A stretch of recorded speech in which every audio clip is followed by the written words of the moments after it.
Ka nisur sot në Lushnjë kampionati i volejbollit për djem, një aktivitet sportiv që ka mbledhur nxënës nga 18 shkolla nëntëvjeçare publike dhe jo publike të bashkisë Lushnjë, si Skënder Lipohova, 4 dëshmorët, Dimitër Mino Bubullim, nënshkruesi i pavarësisë Nebisefa dhe të tjera.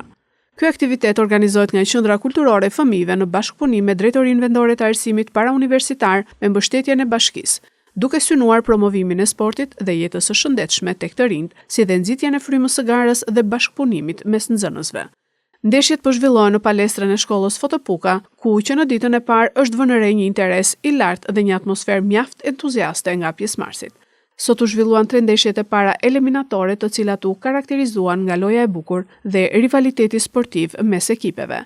Sipas organizatorëve, në 2 ditët në vijim do të zhvillohen edhe 6 ndeshje të tjera eliminatore, ndërsa më pas do të hidhet shorti për fazën tjetër të kampionatit, ku ekipet më të mira do të vazhdojnë garën drejt finales.